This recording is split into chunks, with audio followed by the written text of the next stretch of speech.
Hi Kieran, does it look like it might be a familiar story for your team today? Started quite well, find yourself 2-0 down, but you must be delighted with the character for the comeback. Yeah, it was certainly a difficult spot to be in, both in terms of how we've come into the game and the challenges again we've had this week, just getting a fit group together to start the game and trying to get some players back for the bench, and coming here knowing that it was a big day for Everton as well. So yeah, I didn't think we started badly, but two moments really that, it's the level. Beto was really good on crosses and we didn't defend him well enough, and then we should do a good strike, we should do better with it, and you're in a really difficult spot then in the game and in your season. But the group really stuck at it. Of course, it was a great goal to get us back in it, but the goal also probably doesn't happen if the group have stopped believing and dropped their heads at that point. And I thought we were good value for a couple of goals. Thought we played some good football, defended with pretty good organisation, didn't give Everton too much, and thought we were value for a point. Just a bit more on that strike from Julio. We know he's got it in his locker from a few times for Brighton. Does he do it in training? Yeah, he does. He's got an incredible show reel for a young player, certainly. But yeah, it's in some ways frustrating that we haven't had him for more of the season, to be honest, because we arrived late and then he had an injury pretty soon after coming, and that individual quality that pretty much every team at this level has lots of, that can win you points and win you games, and Julio's certainly one who can do that. So yeah, we're enjoying having him. I think it's a testament to him, how he's working for the group, to be honest, because of course he's a lone player here for a short while, and he's not quite been able to get the momentum up that we would have wanted early enough in the season. But he's stuck at it. The group have stuck with him. They know he's a talent. They know he can make a difference with us. So they're pushing him. They're helping him improve. He's improving. The players who come to us tend to do so. And you can see him getting better and maturing by the week. And he made a big difference for us today. He made a big difference for us at Stamford Bridge, at Bournemouth. And we would have loved to have had him a little bit earlier. Subs make an impact today. That must be pleasing for you as well. Yeah. No, the bench is getting a little bit stronger than it has been in recent weeks. So it was nice to have Calvin sort of back available and Omari back, which then enabled you to have Jack or someone else on the bench. So yeah, we're still not anywhere near full strength, of course, but I think we'll get stronger over the next couple of weeks, and we know the bench can make a big difference at this level. So the three boys who came on, especially early, done really well and give us energy whenever we started to lack it, probably, and delighted for George with a goal. Just in general terms, the character of this group, the relegations have been confirmed last week to come from 2 goals down, with the context of what this game means to Everton.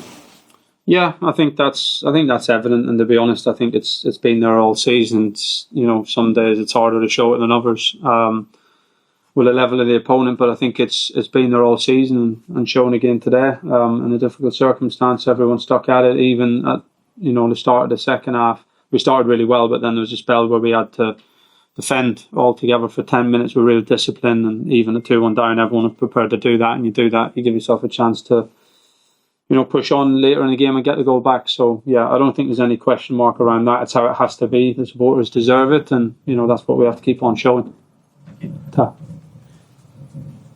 Kieran, just on Julio, I presume is that just a loan, and he will really will go back to Brighton and the season's over, or is there any option to keep him? No, look, it's a contractual thing, but there's no option to keep him. He's a big talent, and he's a Brighton player come the summer. So back to George, probably struck his goal, but he's done very well, hasn't he? I mean, he's played really this season. Yeah, he has. It's another, I think, will be a frustration for us in the summer, because we've missed him this season a lot, to be honest, when he hasn't been available. And yeah, he makes a good impact off the bench when he's had his chances to start. He's done really well. He probably deserves to play more, but Liam's form has been very good. But I think he's developing really well. I think he's got a great chance. I think those profile of strikers, if you're saying taller, sort of maybe gangly in his early 20s strikers, they tend to, I think, develop a little bit later times. And often you look at some of the ones who've gone on to do really well at 24, 25, they're certainly not where they are at 28, 29, 30. So yeah, I think he's got a good chance to keep developing, and he's maturing well, and a really good moment for him. You mentioned lots of late calls at the end of most of them. How many were there? Who specifically? Yeah, look, I think we're working the start of the week where we've been the last few weeks with a group of sort of 13, 14.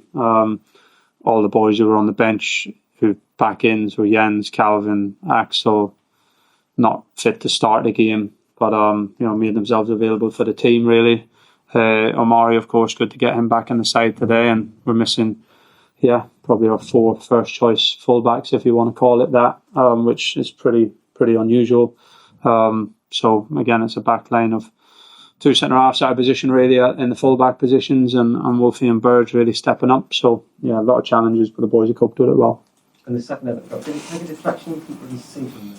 I don't think it did. There's a lot of swerve, and Dwight McNeil's done that before, and it's not easy to read. I'm sure we'll maybe look at it and think we could do better. I think it was just a swerve on the ball. Joe? Just about Hirst as well. Obviously, Liam has had a lot of publicity this season, and rightly so, I guess. But for the other players, does that kind of inspire them? Because I'm sure there's no jealousy, but do you know what I mean? For people like him who was playing second fiddle and then he gets his chance to score his goal, it must be a good feeling for him. Yeah, it will be. Look, everyone's pleased for each other in that group when anyone individually does well. So we know that Liam's goal tally's been good and his performances have been good and had plenty of notice. But George knows, he can feel it day to day that he's getting better. He feels it, and we all see it in training. And he's managed to show it at Premier League level, and it's a big jump from where he was a couple of years ago. He's not even had that much time really playing Championship football as a starter. He only really had the first half of last season. So, at 25, I think what he still is, the way he's growing physically and mentally, I think he's got a great chance to keep pushing on. Last one. You mentioned Liam Delap there. He seems to enjoy the physical battle with engaging with centre backs, but there was that moment in the first half where obviously he got himself a yellow card, and then there was a foul straight afterwards. And then it felt like maybe he pulled out of a potential challenge just ahead of the Dwight McNeil goal. Do you think that this is something that you're going to have to maybe speak to him about, being able to pick your battles when it comes to that physical side of the game? No, Liam knows this. He likes to play on the edge, and it's a strength of his, so he knows he needs to manage it, and he's done it pretty well this year. Thank you, everyone. Cheers.